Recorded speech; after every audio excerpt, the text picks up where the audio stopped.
other streaming platforms to see what they charge. Mm-hmm. Okay. Just, Yeah, compare. It's so bad.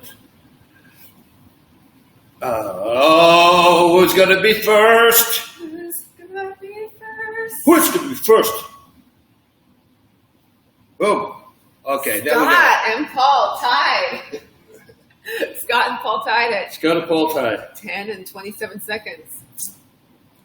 Boom. Good morning, Scott. It was There you Scott's go. birthday 2 days ago. Oh, happy birthday, Scott. Happy belated birthday. Happy belated birthday to you. Belated Happy birthday to belated you. birthday to you. We Happy have belated birthday, dear Scott. Scott. It's my grandson's name. Scott's Scott. been here since the beginning. Brian, Sash, and Zach are all tied for second at 10 and 40 seconds. All right. All right. It is working, it is working, it is working. Germany's here. Okay. Sash. Let's get right You into get it. my Martin point. wants to know, can we see Bas street fighting defense too? No, I've been thinking about it, but I don't. Maybe let me think about that. Yeah, I never thought of it. I thought about it a while ago, but yeah, not lately. Good idea, maybe. Yeah, Yes, that's a definite maybe. definite maybe. Yeah, That's a strong maybe. yeah. Just like because do I really want to? I had one review one time saying that the guy said, "I don't know for sure, but it looks like Bas made a self-defense series for the bad guy." I love it. I could be wrong, he said. I go, oh shoot. And Scott, birthday boy from 2 days ago, wants to know, did the media demands disrupt your training? And if so, how did you balance it? Oh, I actually started just training myself again, like last week. I realized I wasn't doing it.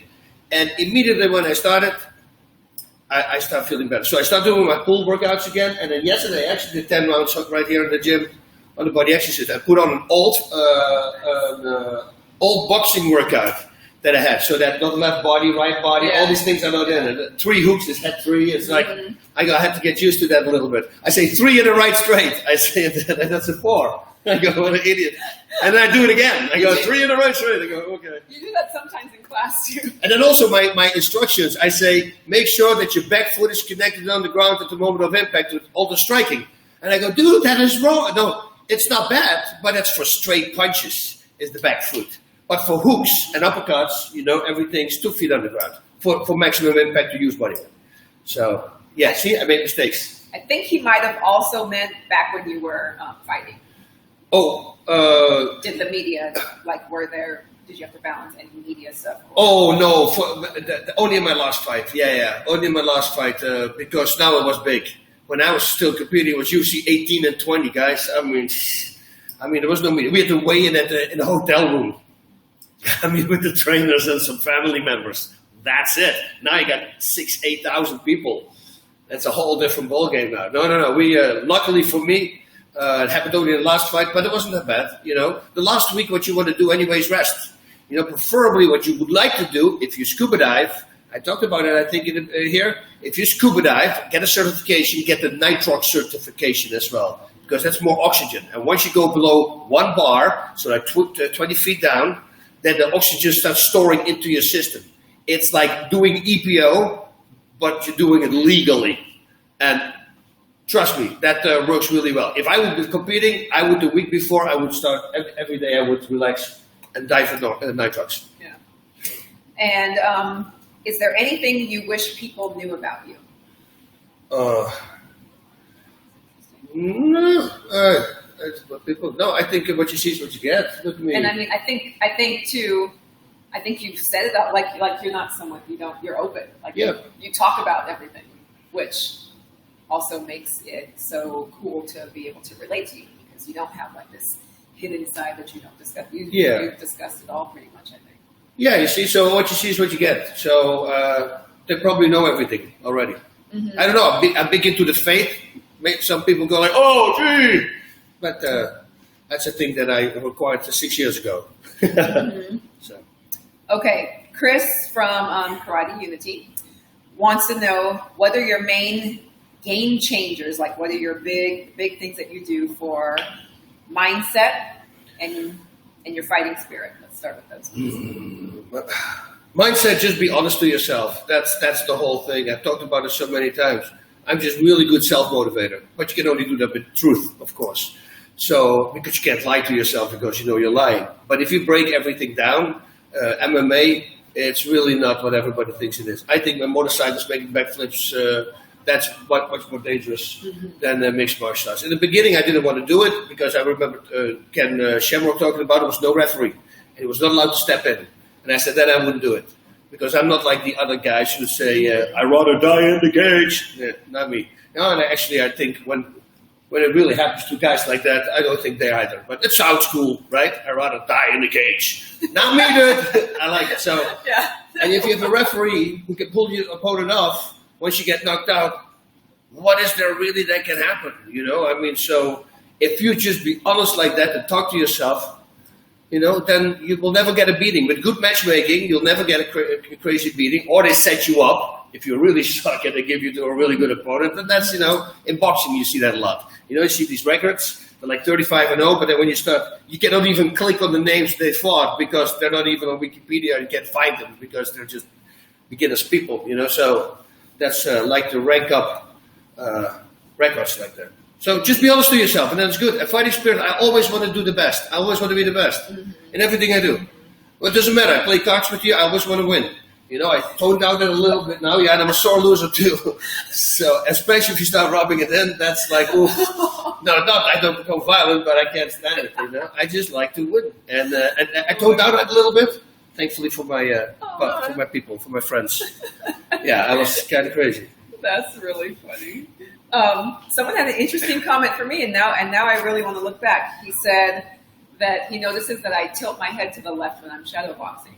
Oh yeah? Have you ever noticed that? No. Okay. Now I want to look. And he asked if I feel relaxed or tense. I feel relaxed when I'm shadow boxing.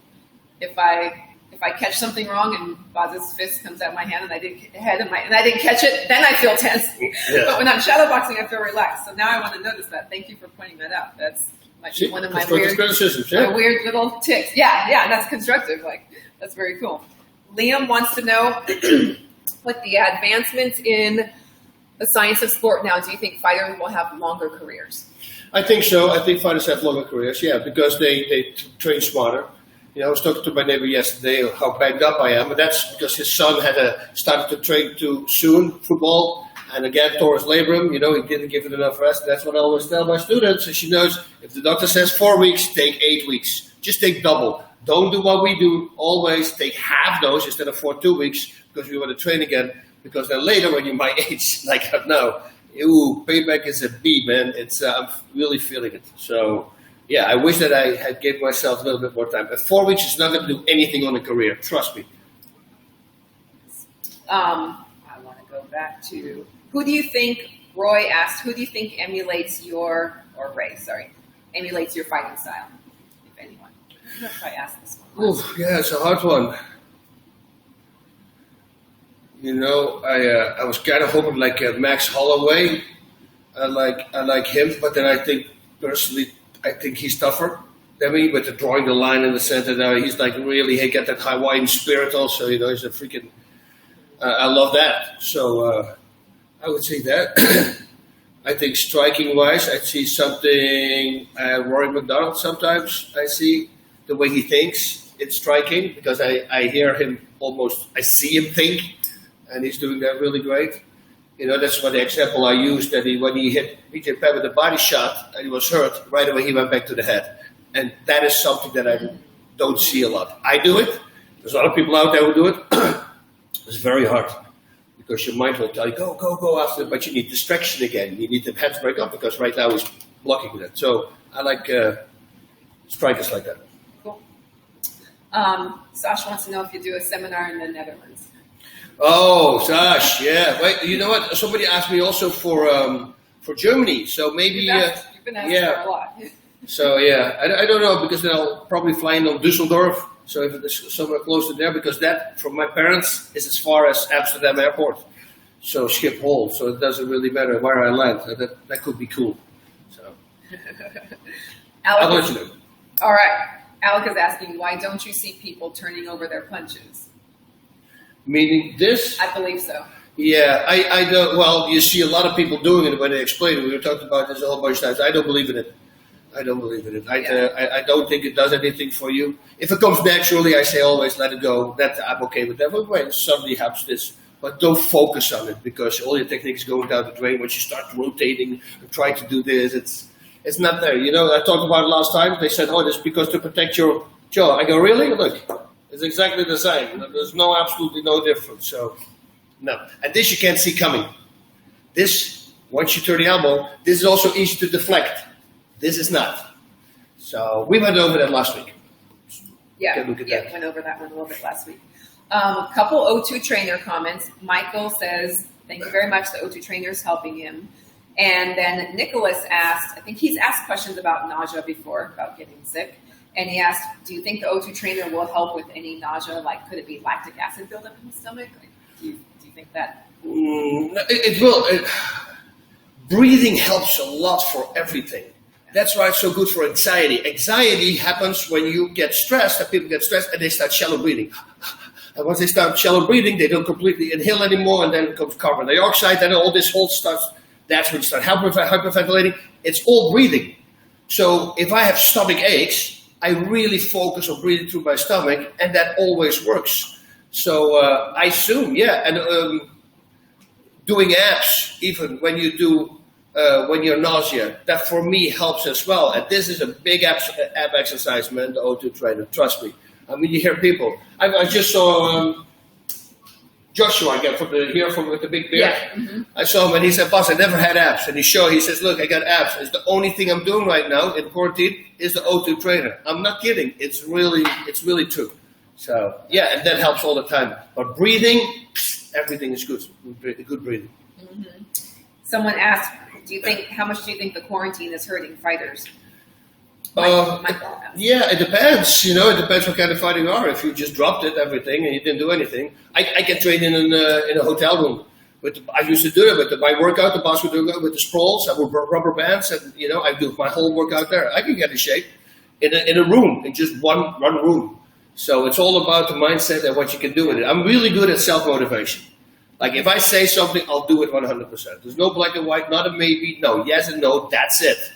And then just do what you tell yourself to do. It's a habit, make it a habit. And then once it becomes a habit, you're not used to anything else. So that's it, simple. And then follow up on that, this one's related to that. Do you think not having an audience is going to affect fighters? I think it could. Some fighters who are very nervous could help them tremendously. I mean, that's why people make some mistakes. That's why the fighters, you don't see them flourish like they do in training. That is the trick to fighting. Bringing this game you have here in this room with all your friends and your sparring partners, bring that same game to a fight. That is the trick. You can be super good in the gym and you can ask every single professional fighter the same question. They will say exactly the same as I. There will be guys who work circles around champions. And then everybody expects they're going to be a great fighter, but somehow they cannot control it mentally. Mm-hmm. And they fail. They cannot do it. So that is literally the trick. This game, bring that under pressure. Nice. A couple people asked, how did we meet? And we talked about this on the Karate Unity one, but not on this one. So I'll start. I had done Krav Maga before this, and I just kind of wanted something different. I loved and still love Krav Maga, and Bas was in the intro of the main Krav Maga book. And I was looking for some place else to go, and someone's like, "Hey, there's an MMA. There's Bas Rutten's MMA studio right near your house." And I was like, "Oh, okay, that's cool." And I wasn't that big into MMA, so I was kind of like, "Huh, I wonder who that is." and he and I came here, and he was like in awe, like, "Oh my gosh, I followed his career for so long." And I'm like, "Oh, okay, that's cool." And we came and did the first class. The front desk person had told us he would be instructing. He didn't believe that Bas would be here, and so when Bas walked in, it was like starstruck. And I'm like, "What's the big deal? They told you he would be here." And so Bas immediately came over to us in the class and said, "You guys have trained before. What have you trained in?" Said Krav Maga. I could tell what gym they came from by the way they were punching. Remember? Yes. You did the Krav Maga, right? Yeah, I can see the way you're doing the body shot. Yep. Yeah, so that was really cool. And just the whole vibe here just kept me here. Like, I loved that there was no ego at all. And I was like, well, that's cool, because it was different from the studio that I was coming from. That's one of the main reasons I wanted to leave, was I was over the egos. So just came here, and then at some point, a couple years later, I asked if I could create a women's self-defense class. And I was actually, I don't know if I ever told you this, I was terrified to ask you. Oh, really? Yes. Oh, come on. I was like, oh my gosh, she's going to think I'm so stupid. Like, yeah. No. So. It's great. I do everything in the class with her all the time. I use Dana. So, because we're just very tuned in, we work really well together. So, yeah. And this is our gym, you know. This is what she says, there's no egos. You won't survive here. Everybody's normal. There's no screaming, no profanity, no, you know. Hey, the drops in here, there, and everyone. But, you know, I will speak to you if you do it every single sentence. I think, you know, it's a family place. Kids are here also. Let's put an example out there, you know. You want to do it in your own time. It's very simple. So, you know, and no egos, that helps with everything. I have one person by accident, one got hit. That was the only one I can remember, the kid, the 14-year-old kid. And it happened with there was a new student in, and it was an accident. The guy just didn't know how he was doing. Yeah, I think the kid got scared. And, and you like immediately diffused, and everything was fine. And the man apologized to the kid. Yeah, he felt bad too. Yeah, it happened. But that's the first time in 15 years that I see somebody who got hit. Yeah, so. Yeah. Paul wants to know: are there any good kicking drills to get your high kicks higher?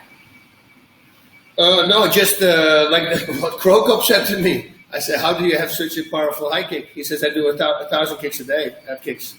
So there's your answer. You know, stretching, the stretch of standing up straight, that's a really good one. So get you nice and limber, because that will help you also. In the beginning, I never thought about that. Too much, I'll take the power out of the kick, I always said. Too much, right? It's with everything. Everything too, it's probably not good. And then just do it a lot. Just do it a lot, over and over and over again. And show your technique, and film yourself, and make sure that it's the correct technique, because if you do it 1,000 times wrong, good luck with fixing that. And he also said that he heard there was a time that you choked out a giraffe and liver kicked an alligator in the same weekend. A giraffe. No, and a dolphin I strangled one time. I saw that in the movie one time, Biodome, the comedy, and he says, I'll strangle a dolphin to get a girl. I thought it was a hilarious comment. No, then I did not. The thing that I knocked out one time was a Rottweiler, a big one, because he went after my dog. And the owner couldn't handle him, so I kicked the dog out of his mouth, my dog out of his mouth, and then he turned to me, and then I just low kicked him in the face as hard as I could. Thankfully, he survived, because, But that was really cool, because that's what I always tell people. When he woke up, he saw me, and he goes, again, and I stepped to, I go, what? And he goes, and he runs up. Swear to God. Yeah, 100% true. Yeah. That's real. I would have loved to have seen that part. Yeah.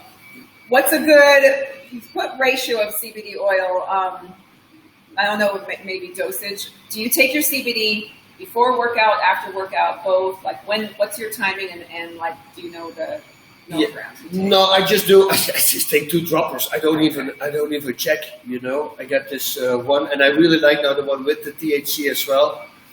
Like a Focal, F-O-C-L. Mm-hmm. That's a really nice brand as well. And super pure, super good tasting. And great creams for pain.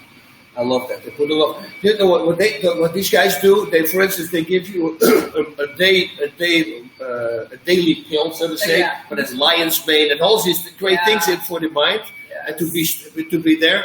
And then they add some CBD to enhance the effect. You see, so they don't do it the other way around. They don't say this is pure CBD. No, they go for the really great ingredients for your mind and body, and then boom. And in the evening you have the same. You know, you do that. And what you do, you take the CBD with those pills, because CBD increases the works of everything. That's why they use this a lot in detox centers right now.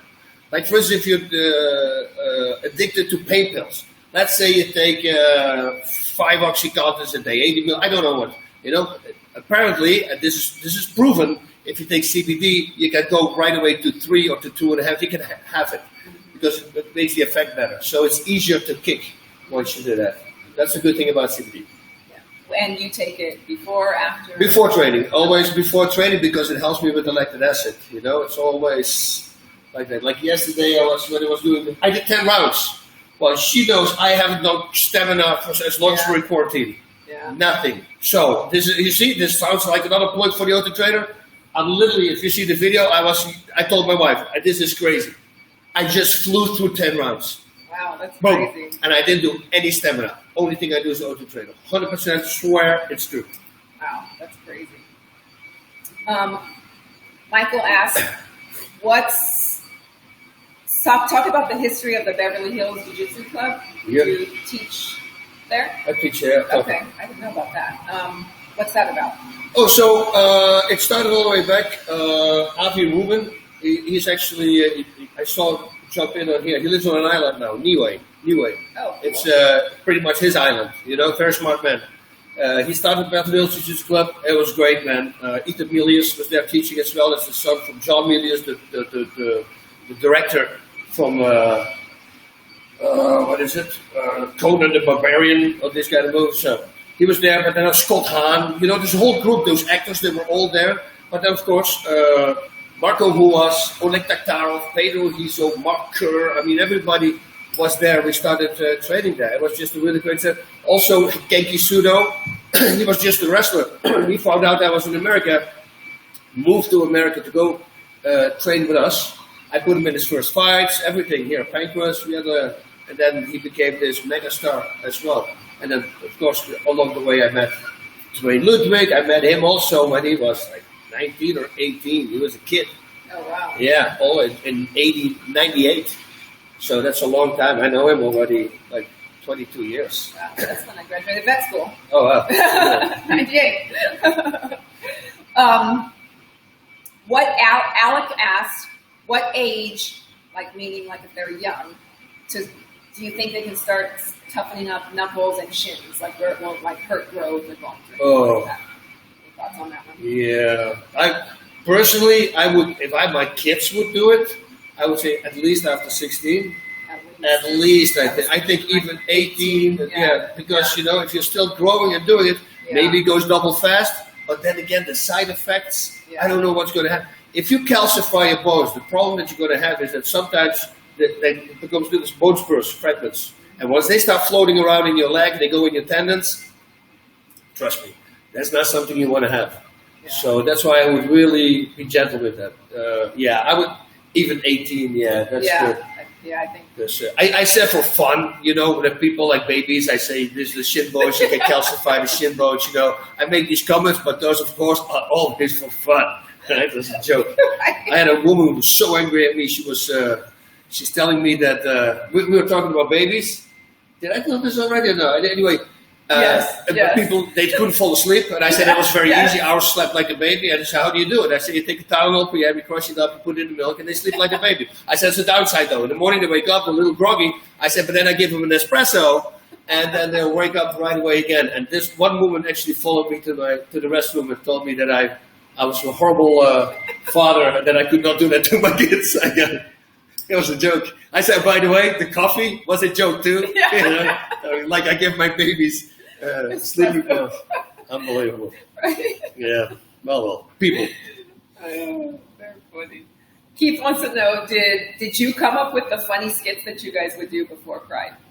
No, they came also natural. We had Michael Braverman, who was a really good producer. Unfortunately, once he left, some a-hole came in and he started talking, and apparently the people in Japan believed him. We knew he was a fake, but then he came in and he kind of messed it all up. That's when I left, and then once he got complete control, Mauro said also, I'm out of here. We just didn't want to work for that piece of crap. But the guy before we had was a really smart man, Michael Braverman, and he came up with those stories. We were forced to do it, right? Because the first time I was a commentator, I didn't know to bring a suit. I swear to God.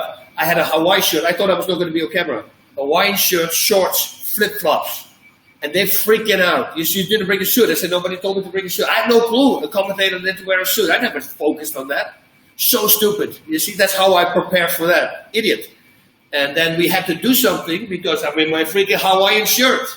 So then he made up this skit with 6 geishas. They were standing around me. I was telling war stories that I knocked out 12 guys and boom, boom, boom. And then inside the room was Steven Quadros in his suit. And he was going from inside to outside, like me in the dressing room, back and forth. And we made it kind of a fun thing. And then everybody loved that. Mm-hmm. So now we had to do it for every show. But we enjoyed it. We enjoyed it. Like doing, that was fun stuff. That would be really fun. Yep. George says he would give you his knees so you can fight a few more times. That was really cute. I appreciate it. And a neck, please. Oh, yeah. A new neck as well. that too. It's pretty big. See, give him an inch. He's asking for a mile. Good people. I'm like a woman now, see? So give one finger, take the whole hand. That's what I said with my ladies. I mean, why not? Yeah. And Thomas thinks you should go on the Hot Boxing with Tyson podcast. Oh, I would love that. That would be cool. Yeah, I would love that. That would be really cool. Yeah, I met Mike a bunch of times. He's a good guy. I like him a lot. I went to a show also, his stand-up he did. I'm very impressed with him. I went to the first one. Yeah. And I was like, man, that was very well done. I'm actually thinking now, since like a couple of weeks ago, to maybe do something like that with a video so I can talk about my life, make it funny as well, and then talk, make it a kind of a comedy stand-up thing, but what really happened in my life. We can make it a twist, even when it was bad. Mm-hmm. Most dangerous and funniest man on the planet, yeah. Most dangerous, I don't know. A couple people asked me if I ever did a competition. I didn't. I got into things a little bit later in life, which I know is not an excuse, obviously, but it just wasn't my thing. I had a lot of other stuff going on, and I didn't want to, I guess, just put that much time into it. I love it, but I love it as not as actually going in. I don't really want to get hit in the face, I'll be honest. She's doing it all the time. To me, if I walk in and I don't look, I get always sucker punched. Yeah. But this one here. Yeah, but I don't really. This morning I actually had a pretty good one on her. I don't connect her. Right. Just come around the corner. Body shots I'm okay with. I like taking body shots to keep my core nice and, to like always be on point there, but I don't really like getting hit in the face. So no, I never did actual fighting. What do you think about Ace of Spades asks, what do you think about Systema and would it work in the MMA and on the street? On the street, then, while we're working against people who don't know. Listen, all these things, like Krav Maga is a really great sport. Against a professional boxer or a Thai boxer or a thing, chances are really high you're going to lose.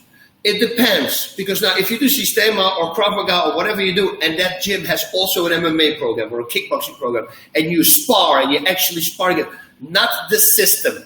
It's like when you only do Wing Chun with the two of each other. That's only Wing Chun. If suddenly a boxer comes, he will get you. Because it's complete. You can't trap the arm from a boxer. If I'm setting it from, boom, trap that, grab that. Aikido, boom, grab my hand. Why don't you grab it? You can't grab it. I'm not hitting you like this, and here, got my arm, and they get thrown. Now, I'm not saying it's BS. Absolutely not. There's a lot of stuff that you can use from any martial arts and put it in MMA. But you will never see solely an Aikido guy becoming an MMA champion. 100%. Solely a Kung Fu guy, no. Any sport. Solely, it will not happen. Boxing, whatever it is. Even Krav Maga, whatever. Now, once you have all the skills together, that's a different story, of course. So, but use the things that you can use from it. So Systema is good. It's a good street fighting technique. Again, also, what kind of teacher do you have? Right? I mean, every gym is different. Every teaching is different. A lot of people start doing their own stuff and they forget about what they've been really taught. That's why I always say it's a little dangerous. You have to make sure that you're 100% correct with everything you do because, you're teaching people a skill to survive. And if that happens, because in this crazy world, it might happen, Yeah. You better be prepared and do it the correct way. That's what I've always said. Yeah. A couple questions that I'll lump together. Brian wants to know what was both of our favorite places to travel. And then a couple people want to know if you ever go back to visit Japan.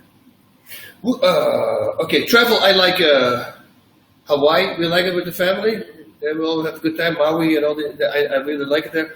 And I will go back to Japan. We already talked about it. My kids now are old enough, to see it. The last time I was in the ring with Sabina, she was 3 years old. Oh. And she was while I was talking, she took over. She started talking to the people. So Daddy got canceled. Hello. it's so sweet. They made actually. I have these baseball cards, you know, those that you sign, and one of them is with my daughter in my hand in the ring. So that was kind of cute. Oh my gosh! And that one is now 24. See, so 24 this year, 23. Yes. So that's really now cute. we want to go back. And my favorite places to travel have been Costa Rica. I love Costa Rica, and Africa. There's still a lot of countries I want to go to in Africa so far. Traveling is so cool. So cool. Oh my gosh. So blessed with fighting. Yes. Because I never traveled. Imagine, I never went out of the country. Yeah, only to Europe. Never took a plane.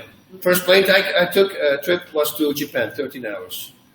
It's crazy, you know. Was the first time you went on a plane? First time I went on a plane, yeah. And now I've been pretty much every country on the planet, all because of mixed martial art. It's so cool. That's very cool. Yeah. But that's a heck of a long plane ride. 13 hours, dude. So what we didn't know, Punkers was just a starting organization, right? So they needed to cut corners here and there with money. So the hotel, we arrived at 11 o'clock in the morning, and apparently we could check in around 3 o'clock. So 4 hours need to be covered. And this guy thought it was a good idea to act like he was in traffic. So we wanted to drive around for 4 hours. There's somebody okay. So I'm realizing, wait a minute, we passed this already. And then when we passed the third time, I go, what are you doing? Yeah, and then it came clean. Yeah, with the hotel, you know, I said, go to the hotel right now. I need to sleep. I didn't sleep for 13 hours. You know, I already was in the evening, so I was awake for 26 hours, if not longer. And then he started acting like it was a parked car, and he acted like it was people waiting in front of a traffic light. Dude, I give that guy a shocker. Let's see what, I grabbed him by the throat. Yeah, I know. I got so crazy. And I said, stop the car. I started screaming at him. And I look at my manager and I headbutt. I don't ask me why. The ground, there was like a carpet thing. And I figured, you know, nothing can happen. But a little pin stuck out of there. And I headbutt right on it. Boof. And I see blood come from it. And I look at my manager. I go, don't tell me it's a gun I can't fight. And he goes, no. It's just a little tiny cut. And I'm walking on the street. And in the middle of the street, I go, I'm screaming, and this guy is freaking out from Pancras. And he told me many years later, he said, I was so scared, I thought you were going to choke me. I go, dude, it was so insane. I mean, we already come from Narita, 2.5 hour drive, 13 hour flight. I mean, up at morning, you know, like 28, 30 hours awake. And I'm sitting there, you know, I never had that experience in my life. Yeah. And then this guy started doing that. Right. Ooh, I lost it, yeah. Oh my, yeah.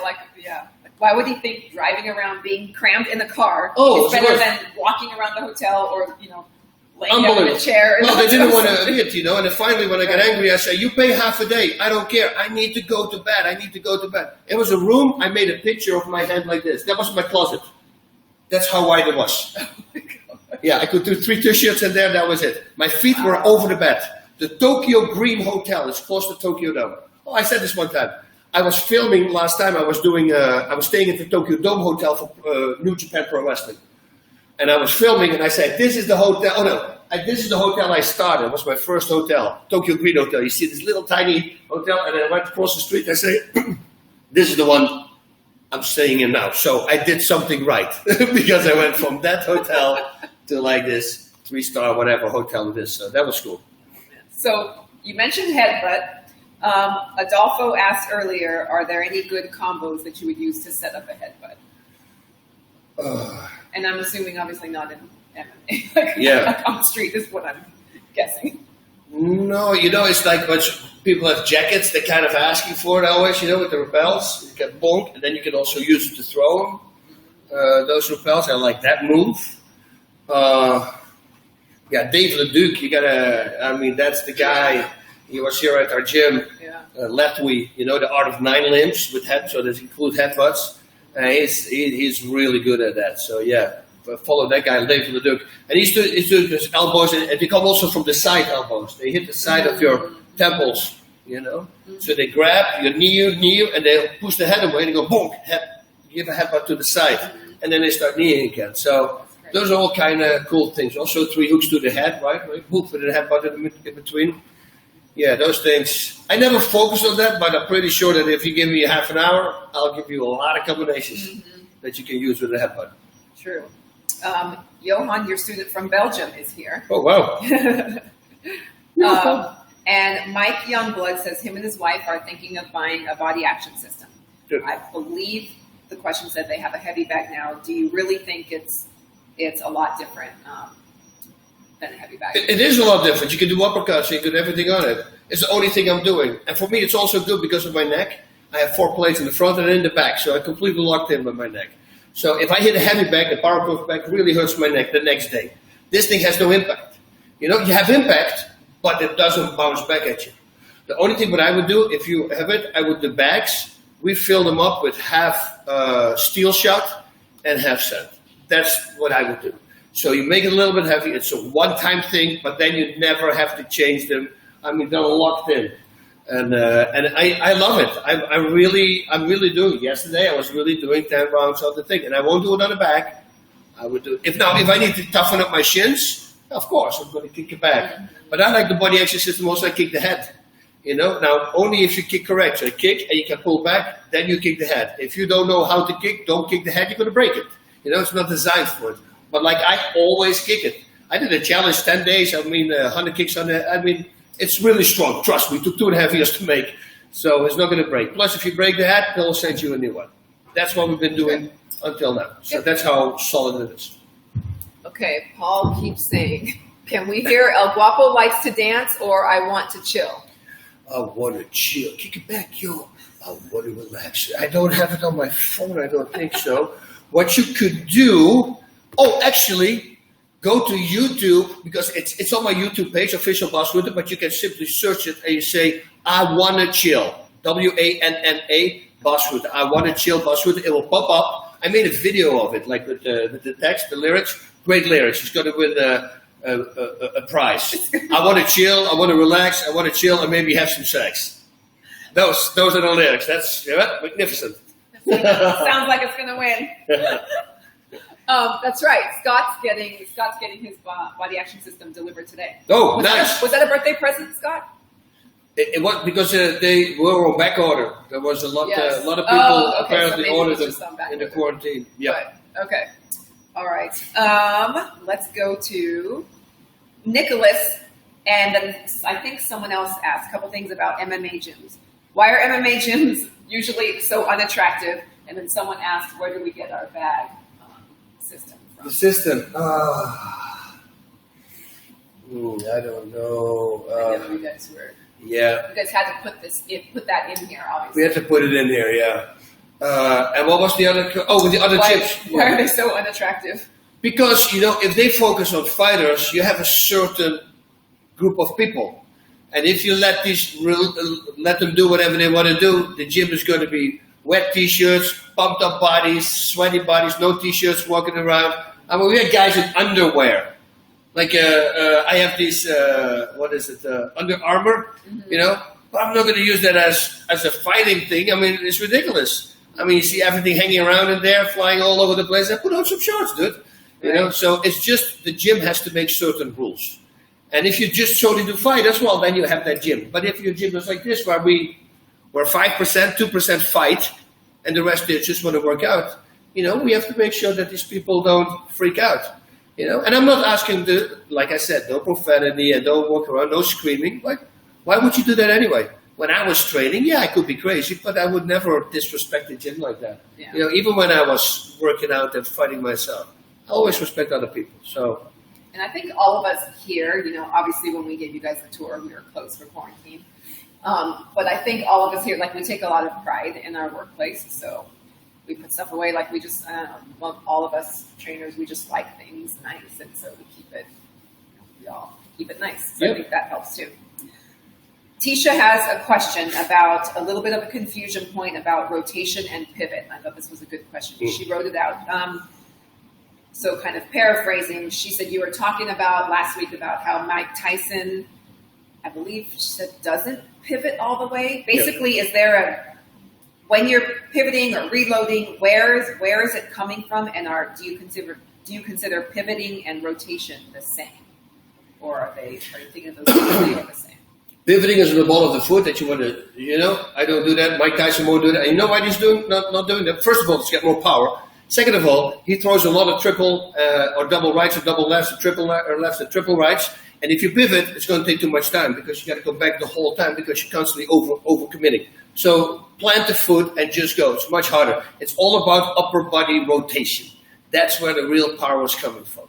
Now, with a leg, it could be different. Now, upper body rotation and a pivot to launch the leg, that's a different story. But we're talking about 80 pounds or 60 pounds, whatever it is, compared to a couple of pounds, 10, an arm. I don't even know what it weighs. Mm-hmm. So this is what they do, pump, like you ricochet. That's what they try to tell you is good for power.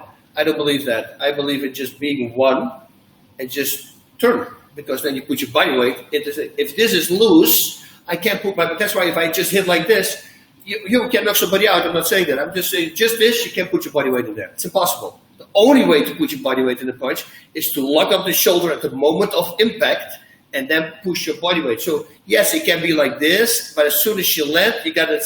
That's what I always say. Imagine this is one iron bar, right? That's how I explain it in the gym. So you cannot do this at all. And I'll stand in front of a bag and just start hitting like that. Now, of course, it's not exactly like that, but put that first in your mind and start doing that, making that connection. And once the connection is there, that's when the moment you can move it a little bit. And at the moment of impact is where you want to lock that up and put your body weight in there. It's a whole process. And it needs to be all fine-tuned. Otherwise, it won't work. So you just need to do it very slowly and very baby steps. Yep. Over and over again. Emil, we are taking questions from here. I'm writing it down, so I'm writing down the ones that I can see and quickly write down so I remember. So feel free to submit your question. Are the Rutten girls martial arts experts? No, they're not. And it's a shame. Like my youngest one, I mean, that's what you say, but I'm pretty sure that if she would commit, she's not going to be a champ. She's just a freak. It's just an athletic freak. She's extremely athletic. Yeah, so it's a shame that they don't do. They know all the combinations. I'm not saying that, but I wish they would like jiu-jitsu. Like Sabine, my oldest one here, she did for a while. Yeah. She did, and she really enjoyed it. And I was like hoping, why did she stop? I don't know. Maybe if the COVID-19, whatever, all together. So hopefully, maybe she restarts again afterwards. Okay. Camille is asked, I'm not sure if I'm saying that right. A lot of pro masters are prescribed TRT. What do you think of it? Are you talking about testosterone? Testosterone replacement therapy.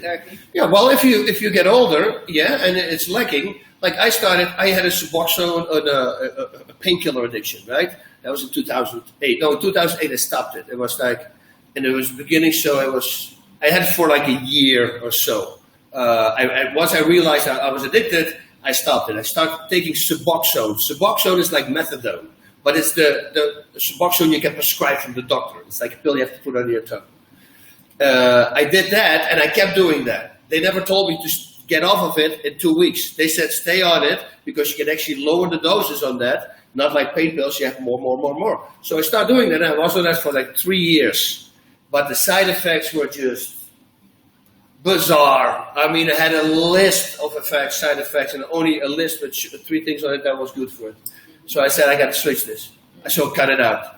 Very hard to cut out. It's harder than cutting OxyContin, trust me, because now it was in my bones. Crushed my testosterone levels. My testosterone level was 5. I always tell people, 500. No, 5. Wow. Not 50. She probably has 80. Wow. I had 5. 2 doctors couldn't believe that how would you get out of bed? Men who go below 100, they can't even function anymore, they said.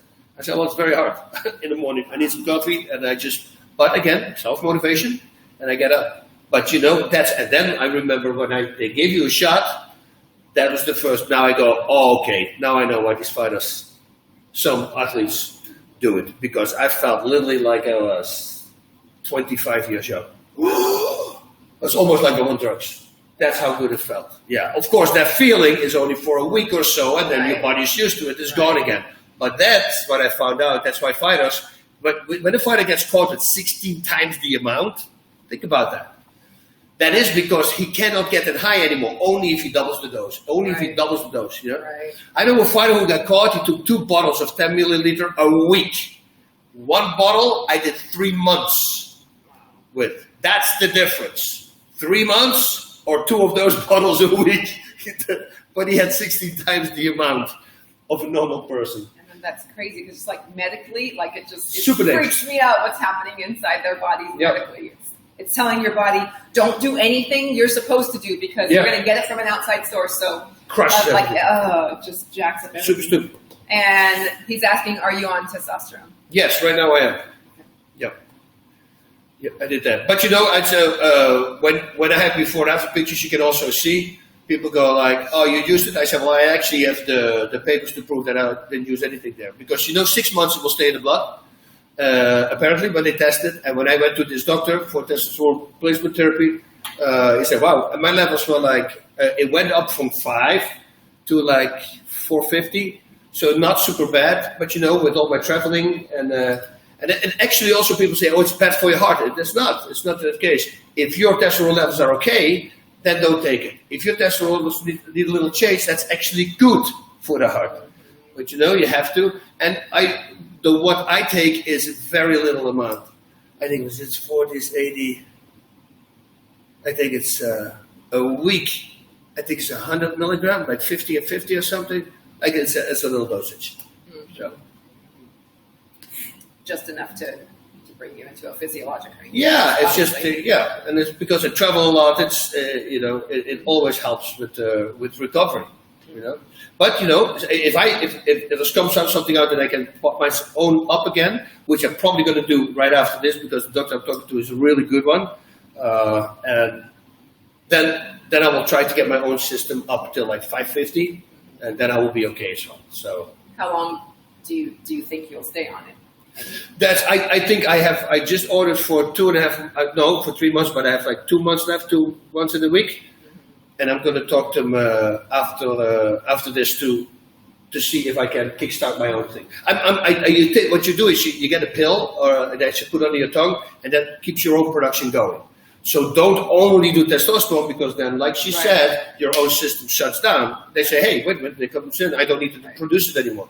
But you have a pill, I guess HCG, I believe it's called HCG. I'm not a chorionic gonadotropin. Yeah, you put that under your tongue, and then it helps for your own production, so it doesn't stop. So how long have you been on it? I would say a year now. Okay. Yep. So he didn't like stay on it from that whole time. No, I didn't. Yeah. Tyson versus Ali, both in their prime. Who do you like? I don't even want to answer that. I like both these wrestlers. Yeah, that's such a hard question. I mean, no, I don't answer that. Nope. No answer, Paul. They're both good. Oh, that's Paul? Yeah. Oh, mother. You should know better. Yeah. What's your favorite exercise during quarantine?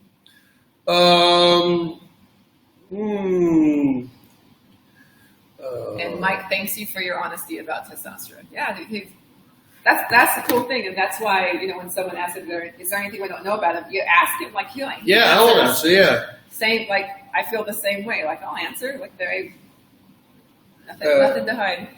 Was there another question? Did I forget it? Yes. What did I say? See, that's why probably I need it also for my memory.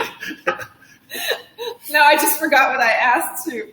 Oh yeah, what was your favorite? What is your favorite exercise during quarantine? I just started it again. It was stupid that I did it before my pool workouts. I really love my pool workouts. And I told my wife, and you can find this on YouTube, Bas Rutten pool workout, Google it. And then you can do it. It's a really great workout. You can do so much in such a short amount of time. It's ridiculous.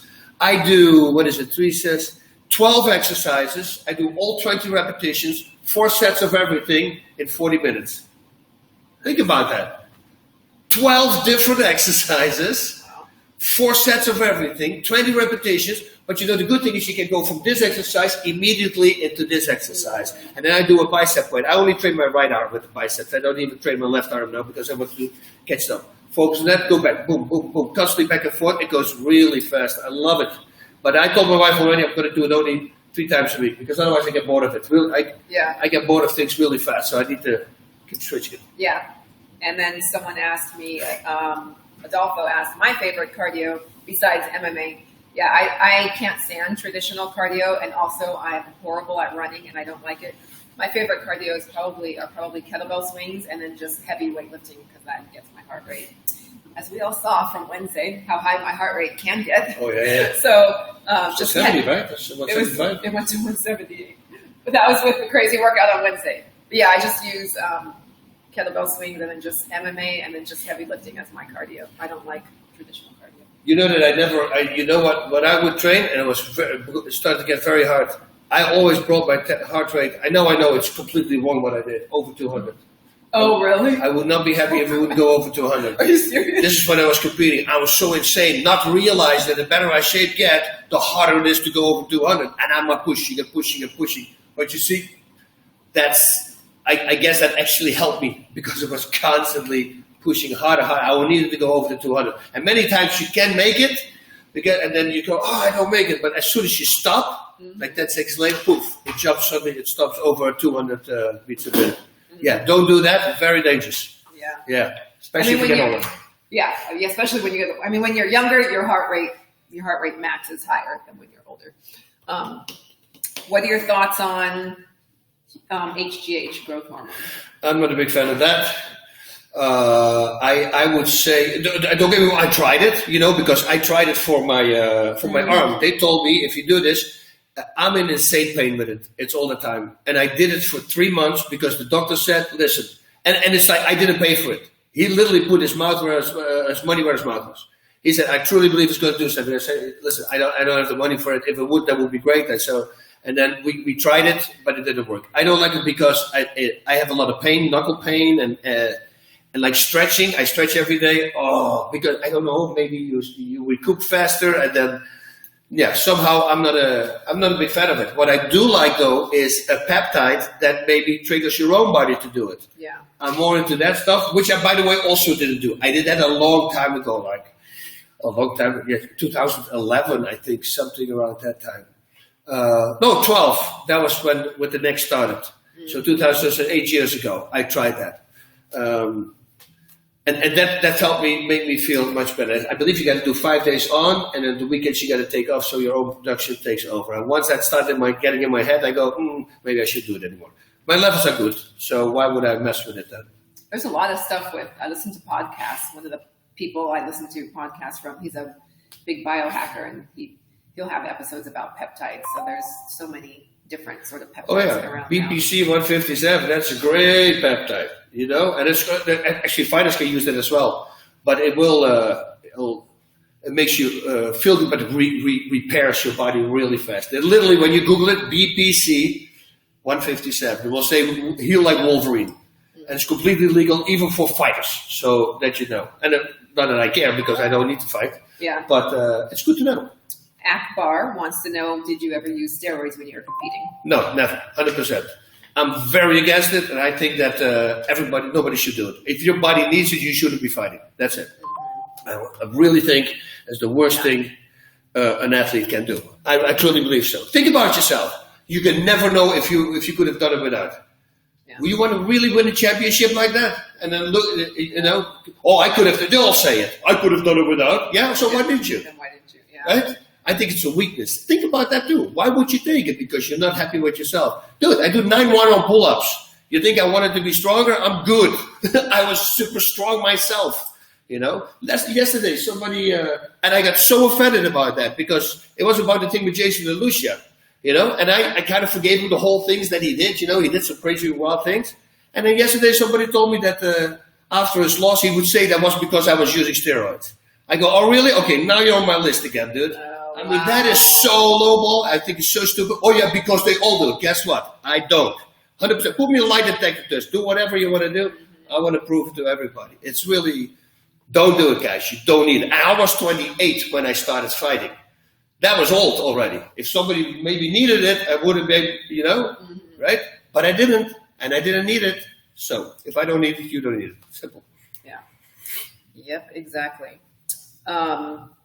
That heart rate was really high. My heart spikes really high, and I've tried to figure it out, and I finally just throw my arms up and go, you know what, that's how I am. This is what it is. You would think I'm not conditioned, but I am. Diet. Let's go, because there were a couple about diets, one for you and one for me. Good. Do you eat, what is your, and I know you've talked about this before, what is your overall diet like? And then do I have recommendations? Batman wants to know for diet. And yes, I have a lot of recommendations. What's your overall diet like? I eat for nutrition. I drink alcohol for the feeling of alcohol. I drink, I'm one of those guys, so it's addictive personality, you got to watch out. But so I'm very easy with no salt, no nothing on my vegetables. I'll put it together. I make a pan. I actually blend it with water and I drink it because sometimes it's so much that just eating it, I'm getting sick of just eating it. So I make it into baby food. My wife always has to laugh and I drink it, big, with the vegetables, with everything. The steak or whatever I eat on the side, I'll make that nice. But once you start cutting down simply on salt, like herbs, try to find other replacement herbs that you can. Salt is a killer, man, with everything, with inflammation, with heart rate, blood pressure, everything.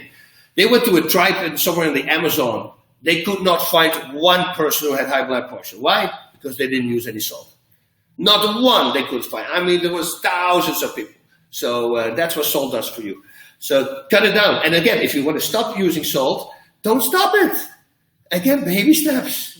Tomorrow, go to 80% of what you normally do. 70%, 60%. Every week you go, why would you want to cut it out immediately? Because, now you're going to hate it.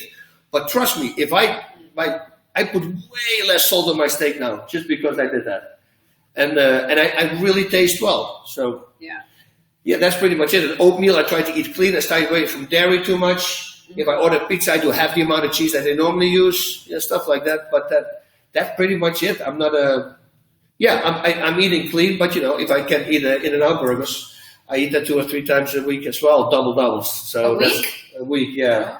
During the day, I love that. And then it calls Junior on Fridays. On Friday, I don't do meat, so I eat the Beyond Burger over here. 2 of them with the big fries. Sabine is vegan, his daughter, so he doesn't eat meat with her. Not at all. No eggs, nothing. Yeah, so I eat. I also eat very low salt. And same thing, when you're cutting it back, like you said, cut it back slowly. And then same thing with sugar. Your taste buds change. The taste buds are rapidly dividing cells. In 3 weeks, you have a brand new set of taste buds, just like the inside of your intestine cells. So when you start slowly tearing it back on salt and sugar, then when you do eat something that's really salty or really sugary, your taste buds will be like, whoa, and it won't taste good anymore, and you won't want it anymore. You won't crave it. The cravings totally go away. Yep. I also do eat meat. I eat eggs from Happy Chickens. I make sure from the farmer's market and the chickens. Walking around. Chickens are having a party. Because I really believe that we. High too slow. that we take on if animals are super stressed. I don't know. I try to eat good quality meat. Obviously, I don't know. I really hope that the animals are being treated fairly. Yep. That's what I really hope. And then clean vegetables, lots of vegetables, lots of complex carbs. I do eat a lot of carbs because I love them for energy. So I do have lots more thoughts. And Batman, if you ever want to dive more deeply into nutrition, on my post on my page, we could totally go more into that with specific questions. Are you gaining weight right now during the quarantine? No, I got a crazy body. I'm always good. I can lay in bed for half a year and I'll be the same weight. I won't gain, I won't lose weight. So very blessed with great genetics from my dad's side. Yeah. My brother almost looks the same as me and he didn't train for 35 years. Yeah. 0. That's awesome. So, yeah. Mr. Iron wants to know, what are your thoughts on Bruce Lee's fast hand? Was it from repetition? Yeah, of course, repetition also. But what I realized, if you want to go be faster, very fast punching, not hard on the back, will really do this. Just like literally that stupid stuff that I'm doing. It's just triggering your muscles to start firing, your nerves. It goes faster, and even if you don't throw any power, it will make you faster. And then when you combine the body weight and all the rest, now you're faster. So yeah, just punch really fast, but you don't make fast combinations. Do just this. Really fast on the back, gentle. This is the impact. So I can even do it on her almost. We do these 1-minute drills here after on the back. 1 minute, just try 1 minute. You think that this is hard? That is very hard too. It will shoot your muscles full with lactic acid. Mm-hmm. Okay, we have just a couple minutes left.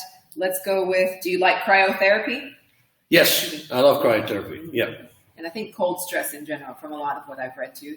Yeah. Even if you don't have access to cryotherapy, cold stress, like 3 minutes in the shower cold, that can do a lot too, and alternating hot and cold too. In the winter, I would literally on the pool, and it's like 40, 44, and I sit down. I meditate underwater, like for half an hour. But no movement. If you do this, that's it. You're I can't go to that extreme. I can't be that long. That's awesome. John asked a couple times, I'm not sure what this totally means. What do you think about practicing in the horse riding stance?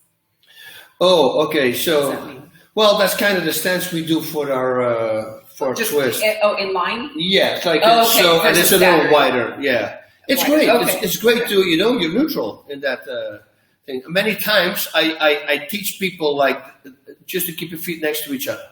And then you realize that that all is good for hooks. But it's very hard to throw straight punches, right? Because you're standing in one lane. If I stay with my feet next to each other, you see, if I push, I fall back. I don't have the stick behind the door, the right leg, in order to put punches. So the wide stance is great to like upper body rotation, to train that. But then, of course, after you're done, you need to go to fighting stance. Yeah. Okay, let's have this be our last one. It's 11:01. A lot of people still want you to do a movie and a documentary. Oh, okay. So, just so you know, that's always, and I agree with you guys. What does faith mean to you? A lot. Everything for me, it's a lot. People go like, "Oh, you believe that crap?" I always start laughing. You don't? I mean, do you really believe that this is it? If we die, there's no purpose. I absolutely don't believe that. I believe there's a higher power. I think we are created. I was talking about it yesterday, somebody, and I did with Jason Ellis, the radio host. We were talking about it. He says, "Why do you believe it?" I said, "I'll give you an example. Imagine we're on Mars, right? Somehow we're landing on Mars. We're walking through the sand there. And imagine, for the sake of this argument, that we don't know what the clothespin is. Right? So you're walking, and suddenly one of the astronauts, he looks, "Hey, what is this?" And hey, that's a funny thing. The whole thing's in between. Do you think that he thought, over billions of years, there was a storm and two identical symmetric shaped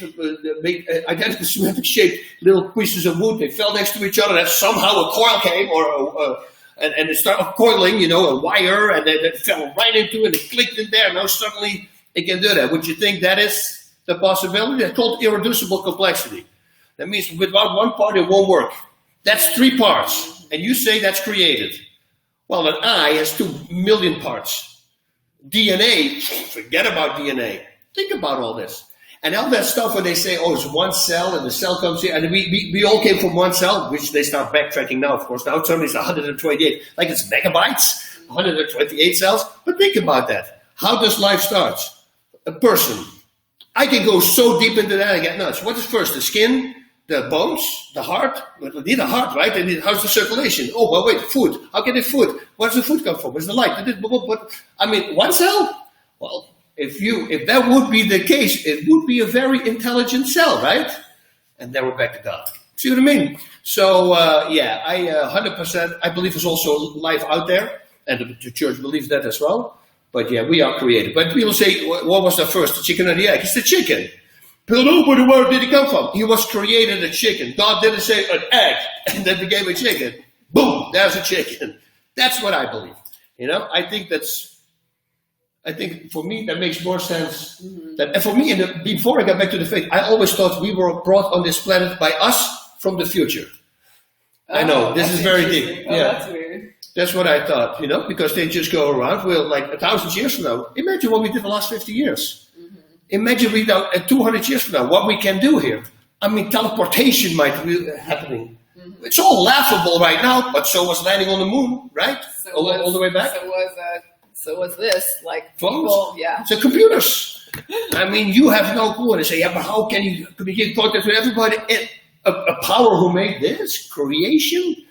Dude, that we couldn't even tap. 100% for us is nothing compared to that, yeah. Plus then, of course, I was attacked by a spirit in the house. I saw things flying around, a curtain up against the wall. And there was no windows open. Trust me, I'm not an idiot. But I seen some really crazy things and I felt some real evil. and I just thought there's no way.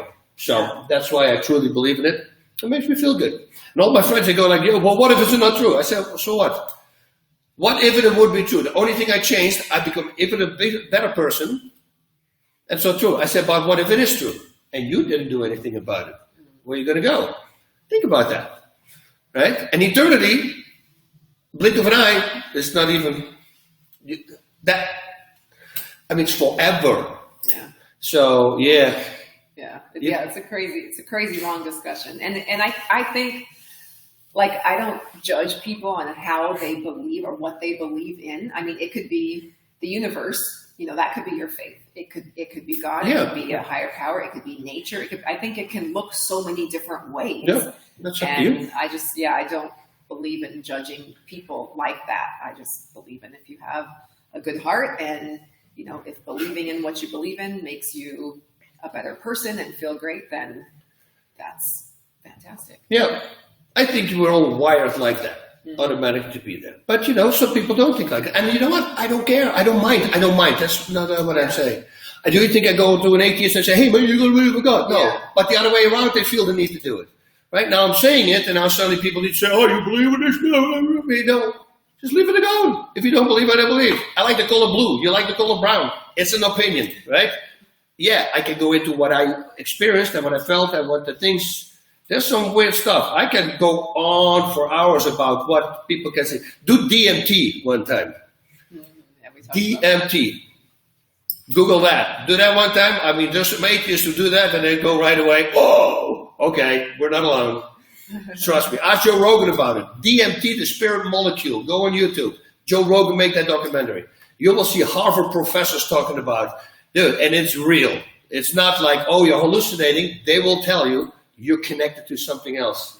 And it's pretty gnarly, man. This, it even increased it for me. Because now I saw, oh, wow.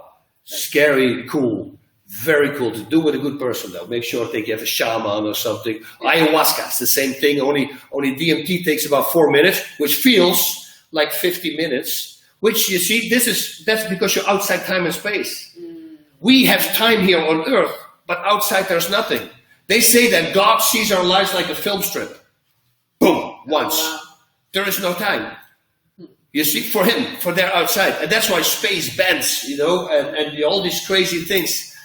So, yeah, and once you do DMT, I came back, I go, like, "Oh, dude, how long was that?" I was like, "An hour?" And he goes, 4 minutes. I go, "Are you serious?" Because time stops. Yeah, it's really cool. I can go hours for that. My wife told me after 1 week, when the first time I did, she couldn't stop talking about it because I couldn't let it go. It was so cool. Yeah. So. All right, you guys, we will see you tomorrow at 10 o'clock for recovery. Have your 2 little balls. Goes to